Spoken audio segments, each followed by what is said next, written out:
अगला चीज़ होता है कि आप और संस्थान, कि आप कहीं काम कर रहे हैं तो एक आप हो गए और एक आपका संस्थान हो गया। तो 2 अध्याय में अभी हमने 2 तरह से चीज़ को देखा कि किस तरीके से एक फ्लो चल रहा है इन्फॉर्मेशंस का।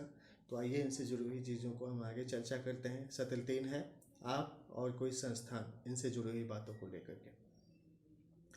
इसमें भी लगभग 2 घंटा का टाइम लगेगा। इसमें प्रशिक्षण के चरण है कि सत्र का उद्देश्य बताइए, संस्थान व इसके विभाग बताइए, संस्थान से जुड़ने की प्रक्रियाएं बताइए, संस्थान से निर्गत किए जाने वाले प्रमुख पत्र व उनके महत्व बताएं, उत्पाद कंपनी का सर्वेक्षण बताएं, सेक्टर या फिर कंपनी सर्वेक्षण करने का उनको बताएं, संस्था का अध्ययन बताना है, किसी संस्था के प्रोफाइल की जानकारी देनी है और परियोजना का अध्ययन बताना है।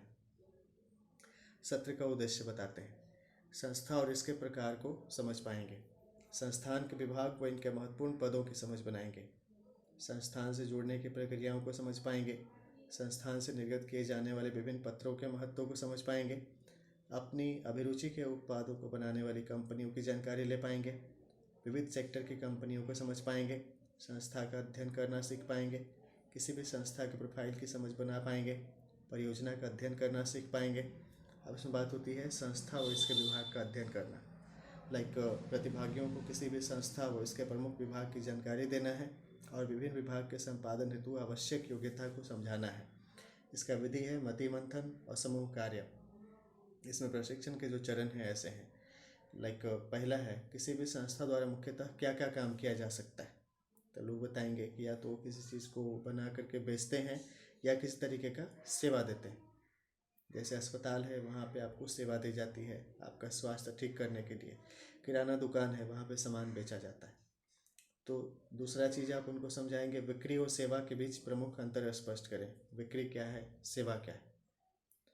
तीसरा है संस्था के प्रमुख विभाग कौन कौन से होते हैं, या आपने उनसे प्रश्न पूछा तो वो बता सकते हैं। भाई बोर्ड ऑफ डायरेक्टर्स होते हैं, मानव संसाधन शाखा होती है, ह्यूमन रिसोर्स डिपार्टमेंट, लेखा विभाग होता है मतलब अकाउंट डिपार्टमेंट, जहाँ से आप अपना पेमेंट का चीज़ करते हैं।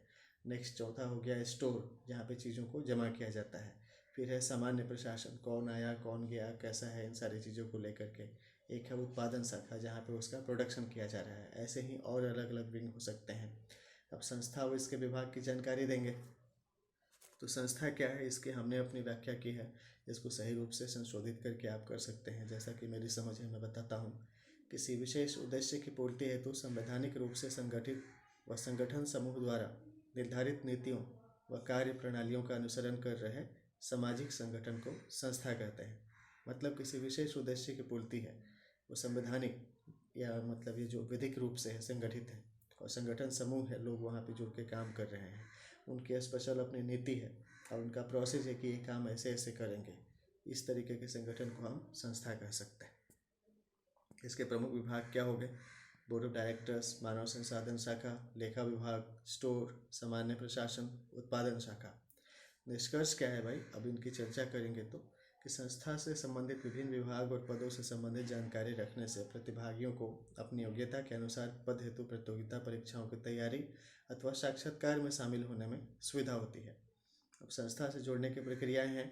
उद्देश्य है प्रतिभागियों को इस तथ्य से परिचित कराना कि वे अपने मनपसंद संस्थान से जुड़कर कार्य संबंधित अनुभव लेने हेतु विविध स्त्रोत्र का उपयोग कर सकते हैं। विधि क्या है, मति मंथन और समूह कार्य। प्रशिक्षण के चरण में आप बताइए किसी व्यावसायिक संगठन से जुड़ने के कौन कौन से स्रोत हो सकते हैं, पूछ कर लिखिए। तो वो बता सकते हैं कि आपको किसी संस्था से जुड़ना है, उसके क्या क्या चरण हो सकते हैं। तो इसमें प्रतिभागी अपनी बात को बता सकते हैं कि संस्था से जुड़ने की प्रक्रियाएं क्या हो सकती हैं। हम देखें प्रोजेक्ट ट्रेनिंग में, ले कहीं गए किसी प्रोजेक्ट ट्रेनिंग में, इसके थ्रू आप वहाँ जुड़ सकते हैं। दूसरा हो गया ऑन जॉब ट्रेनिंग, आप वहाँ काम भी कर रहे हैं, थोड़ा पैसा भी मिल रहा है, ट्रेनिंग भी ले रहे हैं। नंबर 3 हो गया नियुक्ति, कि आपको कॉन्ट्रैक्ट दे दिया कि आप 11 महीने 1 साल 2 साल के लिए काम करें, या फिर आप रेगुलर हो गए जैसे कि लिमिटेड कंपनी में या फिर गवर्नमेंट जॉब में हो गया। इस तरीके से आप काम करते हैं। अब इसमें एक बात ध्यान देने वाली है कि प्रतिभागियों को समझाएं कि संस्थागत कार्यों की बेहतर समझ के लिए project training, of job training एक बेहतर जरिया होता है। इसके आधार पर आपको प्रतिनियुक्ति में सहायता मिलती है। मतलब प्रोजेक्ट ट्रेनिंग पे आप जाते हैं या ऑफ जॉब ट्रेनिंग आप करते हैं, उनसे आपको वहाँ पहचान मिलती है, समझ मिलती है, उसके आधार पे आप अपने अप्लाई करके जॉब ले सकते हैं। निष्कर्ष है कि प्रतिभागियों को समझाएं कि अपने शैक्षणिक और सैद्धांतिक जानकारी को व्यवहारिक रूप से प्रयोग में लाकर वे अपनी रोजगारपरक योग्यता का विकास कर सकते हैं। इसके साथ ही उन्हें बेहतर कार्य संपादन की कला भी सीखने को मिलता है। अब बात होती है संस्थान से निर्गत किए जाने वाले महत्वपूर्ण पत्र व उनके महत्व। इसमें उद्देश्य है प्रतिभागियों को इसी तथ्य की जानकारी देना कि संस्थान द्वारा समय समय पर विविध परिस्थितियों के अनुसार विविध प्रकार के पत्र जारी किए जाते हैं। इन पत्रों का विशेष महत्व होता है। जिसमें समूह चर्चा, मति मंथन की बात करें, इसमें प्रशिक्षण के चरण हैं। इस संस्था द्वारा मुख्यतः किन पत्रों को निर्गत किया जाता है, पूछिए। प्रतिभागियों की प्रतिक्रियाओं को चार्ट पेपर पे लिख लीजिए कि संस्था पे आप काम करने जाते हैं, क्या क्या वहाँ पे लेटर देगा। ऑफर लेटर मिलेंगे, ज्वाइनिंग लेटर मिलेंगे। इसमें एक अनिल कपूर का फिल्म भी है बहुत अच्छा, जिसमें कंपनी में काम करने जाते हैं, उनकी मैडम वहाँ से उनको दिक्कत हो जाता है, झगड़ा हो जाता है, फिर मिल मिला करके कंपनी में काम भी करते हैं, सारा संभाल लेते हैं। आप देखिएगा तो समझ में आएगा। फिर होती है प्रतिभागियों की प्रतिक्रियाओं को चार्ट पेपर पर लिख लें। अब एक एक करके निम्नलिखित की व्याख्या करें। जैसे संस्था से निर्गत किए जाने वाले प्रमुख पत्र क्या क्या हो सकते हैं। पहला, परियोजना प्रशिक्षण पत्र कि ये इस प्रोजेक्ट में आपको सिलेक्ट किया गया है, उनसे जुड़ी हुई ट्रेनिंग आपको दी जा रही है, आप उसमें जुड़े, इनका आपको प्रमाण पत्र मिल गया। अब दूसरा चीज़ मिल सकता है प्रस्ताव पत्र, मतलब ऑफर लेटर कि अगर आप हमारे साथ काम करते हैं तो आपको ये काम करना पड़ेगा, इसके बिहाफ में ये टर्म्स एंड कंडीशंस हैं और आपको ये पेमेंट दी जाएंगी। ये प्रस्ताव पत्र हो गया। आप उसको अगर आप एक्सेप्ट करते हैं तो आपको फिर ज्वाइनिंग लेटर मिलेगा, नियुक्ति पत्र मिलेगी कि आप काम करने लगे, इसका so and so terms condition है, इसमें आपको अगर जॉब में काम करना है जब तक करिए, छोड़ना है तो आप हमको नोटिस पहले दे दीजिए, उस इंटीमिडेशन के बाद आप काम छोड़ सकते हैं। ऐसे ऐसे चीज़ आप अपने सारा चीज़ रखें। नेक्स्ट होता है स्थानांतरण पत्र। अगर आपको कहीं ट्रांसफ़र किया जा रहा है, ट्रांसफ़र ऑर्डर मिल सकता है। आप किसी काम को किया, आपका परफॉर्मेंस बेहतर हुआ तो आपको प्रमोशन मतलब इनकरेज करने के लिए प्रोत्साहन पत्र मिल सकता है। प्रोन्नति पत्र आपको मिलती है कि आपका प्रमोशन हो गया है, इस चीज़ की बात है। नेक्स्ट होती है अवनति पत्र। किसी चीज़ को लेकर के आपको डिमोट किया गया तो अवनति पत्र है। नेक्स्ट है आदेश पत्र, जो ऑर्डर आता है कि आपको ये काम यहाँ करने जाना है, उससे रिलेटेड आपके पास इंफॉर्मेशन आया, ईमेल आया या फिर लेटर आया लेटर पैड पे, उसको लेकर के आप अपना काम किए। अगला होती है किसी चीज़ को लेकर के प्रॉब्लम होती है तो कारण बताओ सूचना पत्र है, यानी शो काउज नोटिस है, उस नोटिस का पालन करिए, उनको आप एक्सप्लेन करिए। फिर आप अपने काम छोड़ दिए तो उसका आपको अनुभव पत्र मिलेगा कि फलाने व्यक्ति ने हमारे साथ इतना तारीख से इतना तारीख तक काम किया, इस दौरान इनका काम काज ऐसा रहा, इनको इस तरीके से चीज़ हुई, ये अनुभव पत्र हो गया। निष्कासन पत्र मतलब टर्मिनेशन लेटर मिला कि आपको टर्मिनेट किया जाता है काम छोड़ने के लिए, कि आप काम छोड़ दीजिए। या फिर त्याग पत्र, आपने खुद ही अपना रिजाइन दे दिया कि नहीं अब हम आपके यहाँ काम नहीं करेंगे, वो लेटर आपने सबमिट किया, रिसीविंग अपना लेकर के रख लिए, डेट्स ऑल, उससे अपना चीज़ चल गया। लेकिन आप मैनेज करते हैं तो इससे आपको फ़ायदा मिलेगा। असंगठित क्षेत्र के मजदूरों को कल्याण करने में ये बहुत ही ज़रूरी चीज़ है कि हम डॉक्यूमेंटेशन की प्रक्रिया को अपनाएं। इससे क्या होगा, सिस्टमेटाइज रूप में हम संगठित तरीके से पढ़ेंगे और हमारे संगठन जो है वो सशक्त होंगे। हमारे साथ काम करने वाले जो लोग हैं उनके अंदर एक ऐसी भावना रहेगी कि हमारा चीज़ों का सम्मान किया जा रहा है, हमारे मानवीय अधिकारों को ध्यान रखा जा रहा है। निष्कर्ष क्या है, व्यक्तिगत स्तर पर लिखित संवाद के महत्व को समझते हुए प्रतिभागी अपनी उपयोगिता समझ पाएंगे। नेक्स्ट होता है उत्पाद कंपनी सर्वेक्षण।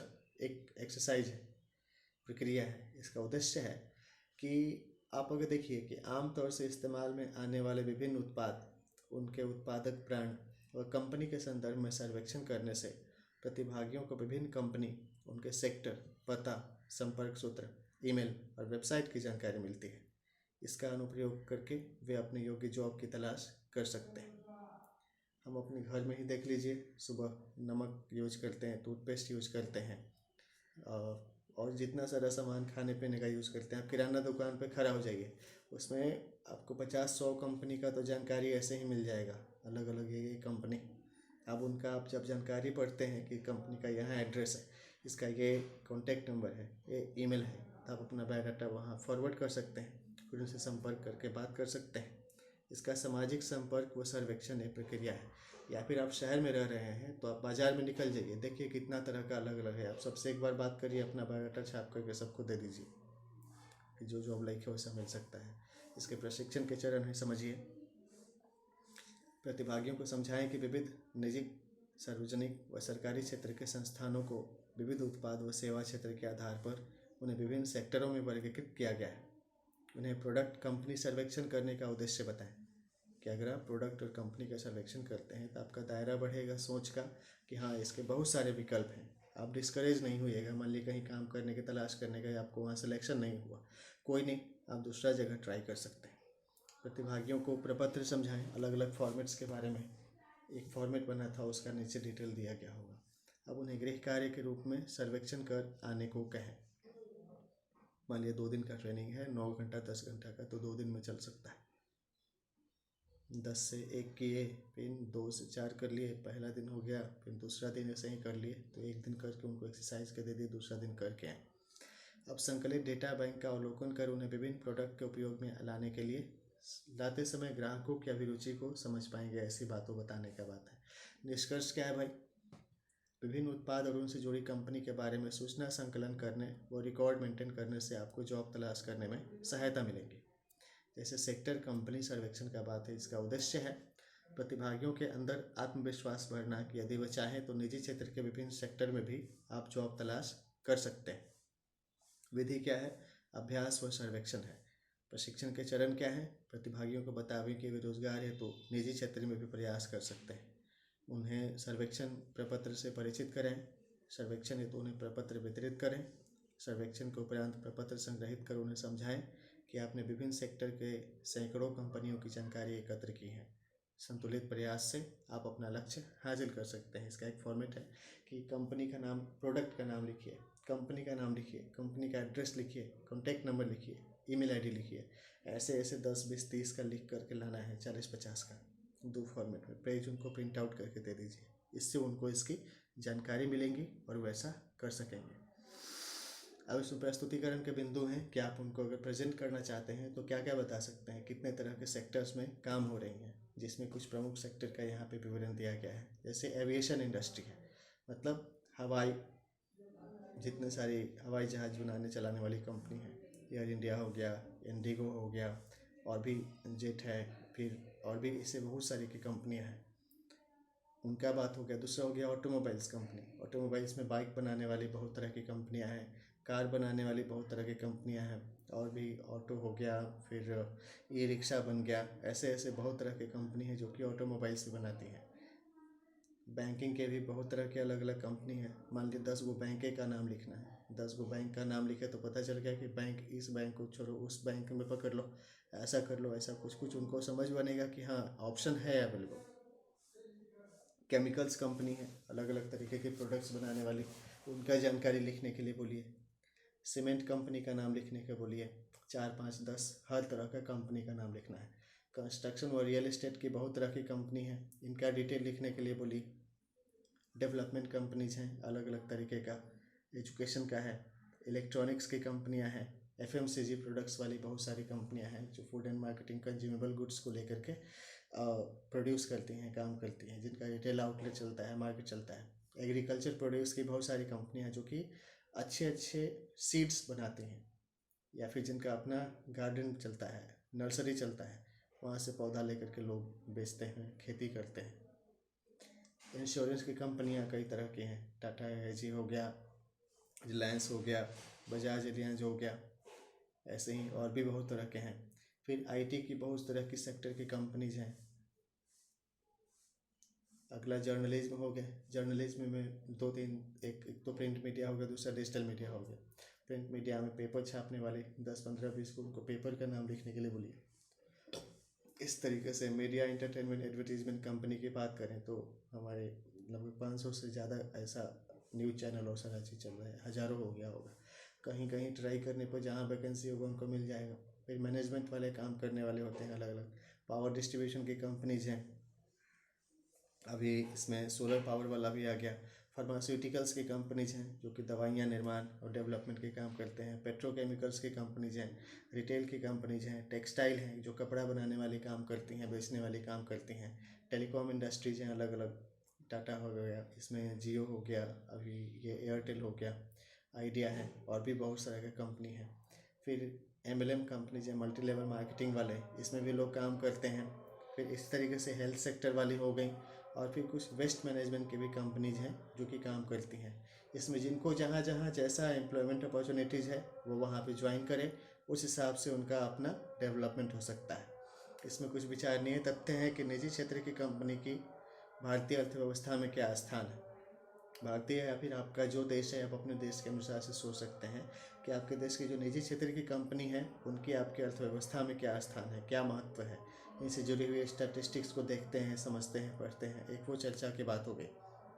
नेक्स्ट है निजी क्षेत्र में काम करने की मुख्य चुनौती क्या क्या है, क्या क्या समस्या का सामना करना पड़ता है, इसकी बात करें। ठीक है, किस तरह से आप निजी क्षेत्र में अपना कैरियर बना सकते हैं, इन सारे विषयों की चर्चा करें। तब निष्कर्ष क्या बात है भाई कि जरा सोचें कि भारतीय अर्थव्यवस्था में निजी क्षेत्र की अपनी विशिष्ट भूमिका है। विभिन्न क्षेत्र के उत्पादों और सेवाओं से लगभग पूरी आबादी किसी न किसी तरह से लाभान्वित हो रहे हैं। वैश्वीकरण स्तर पर भारत एक शक्तिशाली राष्ट्र बनकर उभर सकता है।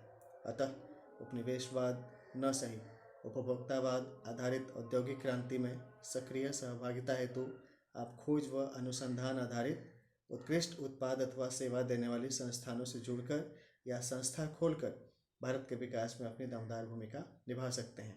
आप अपने देश के विकास में अपनी दमदार भूमिका निभा सकते हैं। तो संस्था का अध्ययन का पार्ट हो गया, उद्देश्य की बात हो गई। प्रतिभागियों को उनकी अभिरुचि के अनुसार सहायक विविध संस्थानों, सरकारी, गैर सरकारी, सार्वजनिक अथवा निजी क्षेत्र के विभिन्न प्रकार के संस्थानों से जुड़ी महत्वपूर्ण पहलुओं के प्रति जागरूक बनाएं, ताकि वे संवैधानिक रूप से अस्तित्व रखने वाले संस्थान का चयन कर सकेंगे। विधि क्या हुआ, मति मंथन, समूह कार्य, प्रस्तुतिकरण हो गया। प्रशिक्षण के चरण क्या हो गए, प्रतिभागियों से पूछें कि संस्था या संगठन किसे कहते हैं, उनके प्रतिक्रिया को चार्ट पेपर पर लिख लें। संस्था की परिभाषा बताएं। प्रश्न पूछें कि संस्था कितने प्रकार के होते हैं। अब संस्था के विभिन्न प्रकार की व्याख्या करें। फिर है किसी संस्था या संगठन के वैधानिक अस्तित्व की पुष्टि करने के लिए प्रमुख अवयव क्या क्या होते हैं, पूछ कर लिखें। कैसे पता चलेंगे कि आप जिस कंपनी को ज्वाइन किए हैं सही कंपनी है कि नहीं, पूछिए, उसके बारे में चर्चा किए।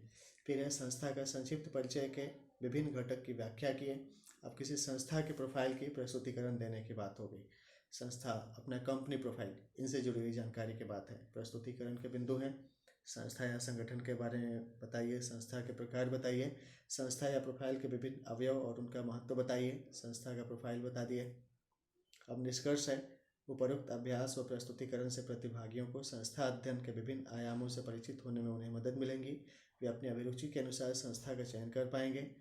किसी संस्था के प्रोफाइल की जानकारी देना। उद्देश्य है कि प्रतिभागियों की समझ विकसित करना कि विविध प्रकार के संस्थानों की अपनी विशिष्ट पहचान होती है।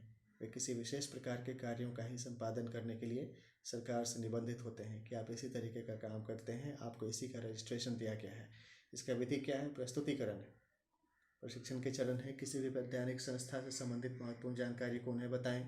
किसी संस्था का प्रोफाइल उन्हें बताएं। उदाहरणार्थ एडवेंचर वेलफेयर सोसाइटी का प्रोफाइल बता दिया, किसी भी कंपनी का बताएं। निष्कर्ष क्या है, संस्थागत प्रोफाइल का अध्ययन करने से प्रतिभागियों की अन्वेषण क्षमता का विकास होता है कि वो जॉब सर्च के लिए सही से जानकारी प्राप्त कर सकें। नेक्स्ट होती है परियोजना अध्ययन। प्रतिभागियों को उनके योग्य उपलब्ध विभिन्न परियोजनाओं को बेहतर ढंग से समझने में सुविधा होंगी। वे परियोजना को समझकर अपनी उपयोगिता समझ पाएंगे। जैसे कि यह एक प्रोजेक्ट है जिसका हम प्रेजेंटेशन दे रहे हैं। इसका विधि क्या है, मति मंथन है, समूह परिचर्चा है, प्रस्तुतिकरण है। प्रशिक्षण के चरण क्या है, प्रतिभागियों से पूछें कि परियोजना क्या होता है, उनकी प्रतिक्रियाओं को चार्ट पेपर पर लिख लें। फिर परियोजना का अभिप्राय समझ आएंगे। फिर परियोजना प्रतिवेदन क्या होता है पूछें। फिर परियोजना प्रतिवेदन का महत्व बताएं। अब इसमें बात होती है परियोजना प्रतिवेदन, जिसमें कि क्या होती है, महत्वपूर्ण आकांक्षाओं, परिस्थितियों, वातावरण और आवश्यकताओं के अवलोकन से स्थिति में सुधार लाने हेतु जो विचार और कार्य योजना आता है, उन्हें उनके विभिन्न अवयवों को ध्यान में रखते हुए सार्थक क्रियान्वयन हेतु नियोजित पत्र को परियोजना प्रतिवेदन कहते हैं। यानी कि महत्वपूर्ण आकांक्षाएं इस उद्देश्य को लेकर के बनाया गया। परिस्थितियाँ, ऐसी ऐसी समस्या है जिनको ध्यान में रखते हुए इसका निर्माण किया गया है।